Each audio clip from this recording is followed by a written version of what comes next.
हमने शहर को दी एक नई पहचान, हम हैं सिंघानिया बिल्डकॉन।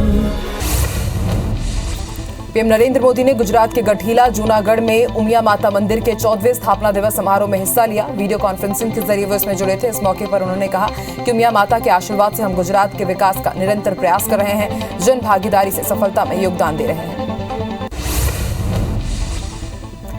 स्थापना दिवस समारोह के मौके पर पीएम नरेंद्र मोदी ने कहा कि वो गुजरात के हर किसान से रासायनिक खेती से प्राकृतिक खेती की ओर जाने की अपील करते हैं। इस दौरान पीएम मोदी ने आजादी के 75 साल पूरे होने पर हर जिले में 75 झीलें बनाने का आह्वान किया। इस कार्यक्रम में मुख्यमंत्री भी शामिल रहे। केंद्रीय गृह मंत्री अमित शाह गुजरात के बनासकांठा के नडाबेट में भारत पाकिस्तान इंटरनेशनल बॉर्डर पर व्यू पॉइंट का उद्घाटन करने के लिए पहुंचे। इस मौके पर सीएम भूपेंद्र पटेल भी मौजूद रहे। इस व्यू पॉइंट को पंजाब के वाघा अटौरी बॉर्डर की तर्ज पर बनाया गया है। यहां एक फोटो गैलरी भी बनाई गई है। भाजपा के राष्ट्रीय अध्यक्ष जेपी नड्डा हिमाचल प्रदेश के दौरे पर है, जहां उन्होंने रामनवमी के मौके पर शिमला के जाखू हनुमान मंदिर में पूजा अर्चना की। साथ ही जेपी नड्डा ने देशवासियों के लिए सुख और समृद्धि की कामना की। पाकिस्तान में इमरान खान के इस्तीफा देने के बाद अब नए पीएम का नाम भी तय हो गया है। पाकिस्तान के पूर्व पीएम नवाज शरीफ के छोटे भाई शहबाज शरीफ नए प्रधानमंत्री होंगे। वहीं Bilawal Bhutto deputy prime minister बन सकते हैं। हालांकि नई सरकार के सामने कई नई चुनौतियां भी रहेंगी। इमरान खान देश के इतिहास में ऐसे पहले प्रधानमंत्री बन गए हैं जिन्हें अविश्वास प्रस्ताव के जरिए हटाया गया है। इमरान खान को हटाए जाने के बाद सदन के नए नेता के चुनाव की प्रक्रिया का रास्ता साफ हो गया है। पाकिस्तान की नेशनल असेंबली 11 अप्रैल यानी कल नए प्रधानमंत्री का चुनाव करने के लिए मतदान करेगी। इमरान के खिलाफ मतदान के नतीजे में संयुक्त विपक्ष ने 342 सदस्य नेशनल असेंबली में 174 सदस्यों का समर्थन मिला, जो पीएम को अपदस्थ करने के लिए आवश्यक बहुमत 172 से अधिक रहा।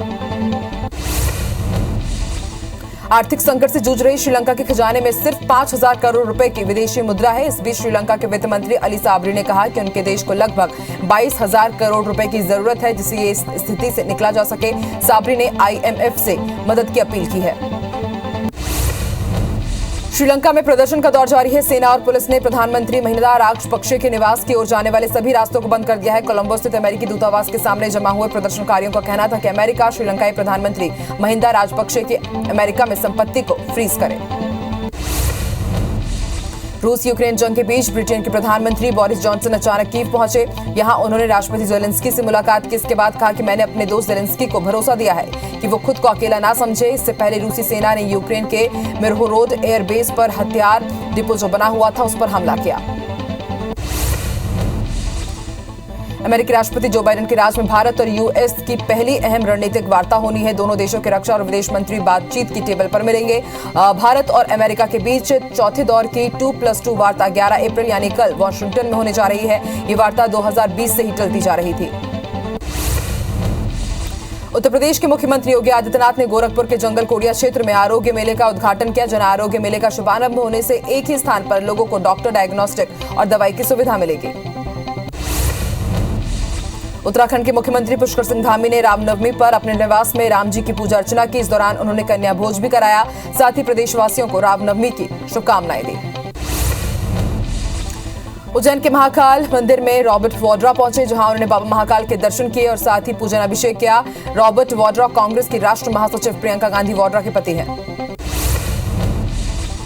श्रीनगर में जवानों और आतंकियों के बीच मुठभेड़ हुई, जिसमें 2 आतंकी ढेर हो गए हैं। कश्मीर जोन आईजी विजय कुमार ने बताया कि मारे गए दोनों आतंकी लश्कर-ए-तैयबा से हैं। आतंकी 4 अप्रैल को श्रीनगर में सीआरपीएफ की नाका पार्टी पर हमले में शामिल थे। वहीं मुठभेड़ में 3 जवान घायल हुए। जम्मू कश्मीर के बड़गाम में सुरक्षा बलों ने लश्कर-ए-तैयबा के 2 आतंकवादी सहयोगियों को गिरफ्तार किया। उनके पास से आपत्तिजनक सामग्री, हथियार और गोला बारूद भी बरामद किए गए हैं। बड़गाम में सेना, सीआरपीएफ और पुलिस ने संयुक्त रूप से ये कार्रवाई की। जबलपुर के सांसद राकेश सिंह ने तालाबों को संरक्षित रखने के लिए बड़े स्तर में एक अभियान चलाने का ऐलान किया है। उन्होंने बताया कि आजादी के अमृत महोत्सव पर जिले में 75 अमृत सरोवरों को संरक्षित किया जाएगा, साथ ही उनका निर्माण भी कराया जाएगा। भारत में 24 घंटे के अंदर कोरोना के 1054 नए मामले सामने आए हैं, जबकि 1258 लोगों को अस्पताल से डिस्चार्ज किया गया। वहीं कोरोना संक्रमण से 29 लोगों की मौत हुई है। देश में कोरोना के एक्टिव केसेस 11,132 हैं।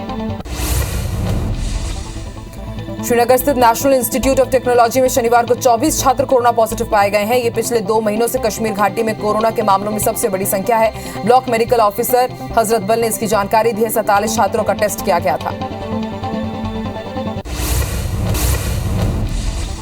भोपाल में बिजली का प्री मॉनसून मेंटेनेंस का काम कल से शुरू होगा। इस दौरान जिस भी क्षेत्र में काम करने वाले क्षेत्र में अब 4 से 6 घंटे तक के लिए बिजली सप्लाई नहीं होगी। राजधानी में 12 अप्रैल से 31 मई तक प्री मॉनसून मेंटेनेंस किया जाएगा।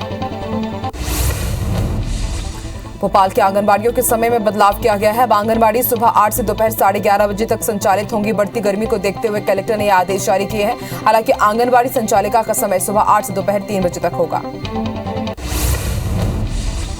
जांजगीर चांपा के हसौद में नवनिर्मित प्राथमिक स्वास्थ्य केंद्र के भवन को गुणवत्ताहीन तरीके से बनाने का आरोप लगाया गया है। जेसीसीजे के जिलाध्यक्ष कमल भार्गव ने इसे लेकर नायब तहसीलदार को कलेक्टर के नाम ज्ञापन सौंपा। साथ ही ठेकेदार पर कार्रवाई करने की मांग की गई।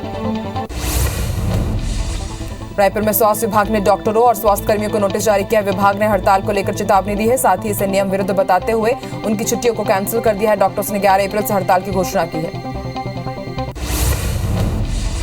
सीएम भूपेश बघेल ने भिलाई स्थित निवास में कन्या भोज करवाया। कन्या भोज के बाद मुख्यमंत्री ने कन्याओं को उनका आशीर्वाद लिया। साथ ही उन्हें उपहार भी दिया। इस दौरान उन्होंने प्रदेशवासियों को रामनवमी की शुभकामनाएं दी।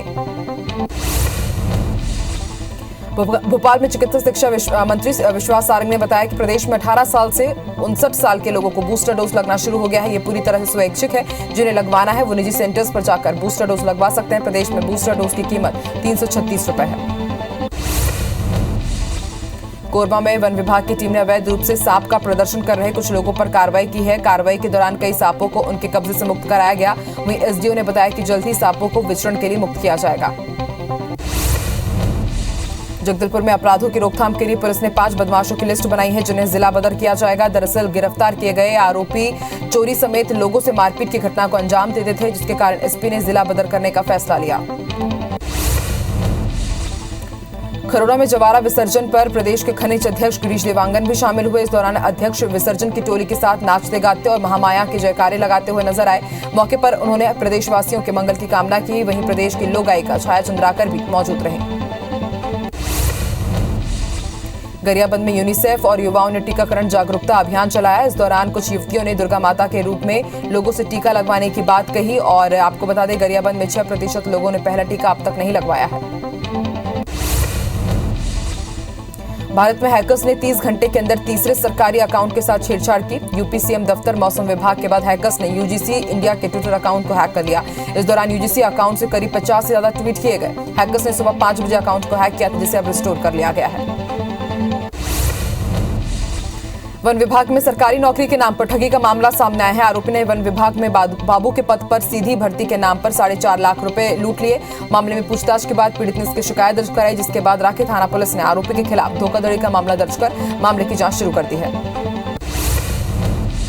बेमेतरा में मनरेगा के कर्मचारियों के अनिश्चितकालीन हड़ताल में जाने से मनरेगा का कार्य प्रभावित हो रहा है। कर्मचारी 4 अप्रैल से अपनी मांगों को लेकर हड़ताल में चले गए हैं। उनका कहना है कि लगातार काम करने के बाद भी उनका वेतन नहीं बढ़ाया जा रहा है, न ही नियमितीकरण कर रहे हैं। धमतरी की नगरी पुलिस ने सट्टा खेलते 2 आरोपियों को गिरफ्तार किया है। साथ ही दोनों के पास से 15,000 रुपए कैश समेत सट्टा पट्टी बरामद की। सटोरिया किशन यादव और तरुण सेन नगरी के रहने वाले हैं, जिन पर जुआ एक्ट के तहत कार्रवाई की गई। गुजरात के कच्छ जिले में रविवार को 3.2 तीव्रता का भूकंप आया। इससे किसी के हताहत होने की सूचना नहीं है। इसका केंद्र कच्छ जिले के रापर से 1 किलोमीटर पश्चिम दक्षिण पश्चिम में 12.2 किलोमीटर की गहराई पर था। आईएसआर के मुताबिक 1 महीने में जिले में 3 या उससे अधिक तीव्रता का भूकंप का ये 5वां मामला है। अंडमान निकोबार में भी भूकंप के झटके महसूस किए गए। रिक्टर स्केल पर भूकंप की तीव्रता 4.9 मापी गई। भूकंप का केंद्र कैंपबेल से 70 किलोमीटर की दूर 10 किलोमीटर की गहराई में था। हालांकि भूकंप से फिलहाल किसी तरह के नुकसान की खबर नहीं है।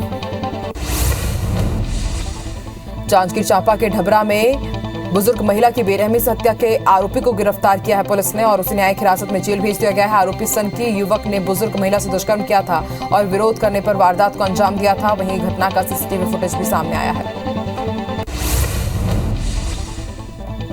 पन्ना जिले के बृजपुर थाना क्षेत्र के इटवा खास के जंगल में एक 22 वर्षीय नवविवाहिता युवती का शव फांसी के फंदे से लटकता मिला है। सूचना मिलने पर पुलिस की टीम पहुंची और शव को कब्जे में लेकर पोस्टमार्टम के लिए भेजा गया। परिजनों ने गांव के युवक पर हत्या की आशंका जताई है। मामले में पुलिस ने जांच शुरू कर दी है। इंदौर में एक अज्ञात युवक की अधजली लाश सूटकेस में मिली है। बीजलपुर के पास मुंडी गांव के खेत पर सूटकेस में लाश बंद थी। राजेंद्र नगर पुलिस के मुताबिक मृतक के शरीर पर कपड़े और जूते नहीं थे। फिलहाल पुलिस मामले की जांच कर रही है। कवर्धा के बेरहुल्डी गांव के 2 मकानों में आग लगने से काफी नुकसान होने की आशंका जताई गई है। घटना के बाद पीड़ितों ने जिला प्रशासन से मुआवजे की मांग की। घटना कुंदूर थाना क्षेत्र की बताई जा रही है। शहडोल के बुढ़ार के जंगल में भीषण आग लगने से हजारों बांस के पेड़ जलकर खाक हो गए हैं। घटना की जानकारी के बाद वन विभाग का अमला मौके पर नहीं पहुंचा था। वहीं लगातार तापमान बढ़ने से कई जंगलों में आग लग रही है। हटा के गेहूं की फसल में भीषण आग लगने से खेत में रखी 3 एकड़ की फसल जलकर खाक हो गई। वहीं मौके पर मौजूद किसानों ने आग पर काबू पाया। घटना बिजवार गांव की है। कांकेर में NH30 पर देर रात चलते ट्रक में आग लग गई। देखते ही देखते आग ने भयानक रूप ले ली, जिसके बाद ड्राइवर ने कूदकर अपनी जान बचाई। वहीं घटना की सूचना पर दमकल की टीम मौके पर पहुंची और आग पर काबू पाया गया। शॉर्ट सर्किट के चलते आग लगने की आशंका जताई जा रही है। नर्मदापुरम जिले के सुखतवा नदी का पुल टूटने से नेशनल हाईवे 69 पर आवागमन पूरी तरह से बंद हो गया है। दरअसल पुल से ट्रॉली गुजर रही थी, लेकिन पुराना पुल ट्रॉली का वजन नहीं सहन कर पाया और भरभरा कर गिर गया। घटना से इटारसी बैतूल मार्ग पूरी तरह से ठप हो गया, जिससे लोगों को दिक्कतें हो रही हैं। सतपुरा टाइगर रिजर्व में बाघों की मौत के बाद एक्शन प्लान तैयार कर लिया गया है। अब टाइगर रिजर्व की निगरानी ड्रोन से की जाएगी। टाइगर रिजर्व में 2133 वर्ग किलोमीटर एरिया की निगरानी होगी। 1 महीने में 2 बाघों की मौत हो चुकी है, जिसके बाद कमेटी का गठन किया गया है। शहडोल में मोहानी गांव में हाथियों का उत्पात जारी है। 9 हाथियों के दल ने गांव के एक घर को नुकसान पहुंचाया, जिसकी सूचना पर वन विभाग की टीम मौके पर पहुंची। साथ ही बांधवगढ़ रिजर्व से भी टीम पहुंची, जो हाथियों को ट्रैंक्विलाइज करने की कोशिश कर रही है। धमतरी में भी हाथियों का उत्पात जारी है। हाथी के हमले से एक और महिला की मौत हो गई है। कल भी हाथी ने एक महिला और एक पुरुष की जान ले ली थी। दंतैर हाथी उड़ीसा से भटककर सीता नदी टाइगर रिजर्व के जामकोना जंगल में आ गया है। अबू धाबी के जुआन सेंटा मारिया इंटरनेशनल एयरपोर्ट में इमरजेंसी लैंडिंग के दौरान एक कार्गो एयरक्राफ्ट 2 हिस्सों में बंट गया, जिसका वीडियो सोशल मीडिया पर जमकर वायरल हो रहा है। वायरल वीडियो में DHL कंपनी के एयरक्राफ्ट को लैंडिंग के दौरान एयरपोर्ट के रनवे पर स्लिप होकर 2 टुकड़ों में टूटता हुआ देखा जा सकता है। सिंगरौली जिले में राह चलती महिला से एक युवक ने छेड़छाड़ की, जिसके बाद महिला ने मनचले को सरेआम चप्पलों से धुन दिया। बताया जा रहा है कि आरोपी नशे की हालत में था और राह चलती महिला के साथ छेड़छाड़ करने लगा, जिसके बाद गुस्साई महिला ने आरोपी की जमकर पिटाई की। घटना का वीडियो सोशल मीडिया पर वायरल हो रहा है। ग्वालियर के सराफा बाजार से एक महिला के पर्स में रखे लाखों रुपए के गहने चोरी हो गए। चोरी हुए गहनों की कीमत करीब 4 लाख रुपए बताई जा रही है। घटना का वीडियो CCTV में कैद हो गया है, जिसमें 2 महिला चोरी करती हुई नजर आ रही हैं। पुलिस ने अज्ञात चोरों के खिलाफ केस दर्ज कर जांच शुरू कर दी है। रायपुर में पुलिस ने सट्टा संचालित करते हुए 2 अंतर्राज्यीय खाईवाल को पकड़ा है। इस दौरान पुलिस ने आरोपियों के पास से लाखों रुपए की सट्टा पट्टी बरामद की है। दरअसल आरोपी महावीर नगर में सट्टा खिला रहे थे, तभी न्यू राजेंद्र नगर थाना पुलिस ने कार्रवाई कर दोनों आरोपियों को गिरफ्तार किया। ग्वालियर में IPL पर ऑनलाइन सट्टा लगवाते हुए एक सटोरिये को गिरफ्तार किया है। आरोपी के पास से पुलिस ने 3,88,000 रुपए नगद, लैपटॉप, मोबाइल और अन्य दस्तावेज समेत कार को जब्त कर लिया गया। वहीं पुलिस दस्तावेज के आधार पर अन्य आरोपियों को पता लगाने की कोशिश कर रही है। पत्थलगांव में ईसाई मिशनरियों और रामनवमी का त्योहार एक ही दिन होने से विशेष प्रार्थना सभा के लिए पुलिस बल तैनात करना पड़ा। दरअसल दशपुर जिले में बार-बार चंगाई सभा के नाम पर धर्मांतरण को लेकर विवाद हो रहा है, जिसके कारण पुलिस बल तैनात किया गया। मध्य प्रदेश में तापमान में लगातार बढ़ोतरी दर्ज की जा रही है। सभी जिलों में अधिकतम तापमान 40 डिग्री तक पहुंच गया है। भोपाल में 10 साल में पहली बार अप्रैल की शुरुआत में लू का कहर देखने को मिल रहा है। प्रदेश के कई जिलों में मौसम विभाग ने लू को लेकर येलो और ऑरेंज अलर्ट जारी किया है।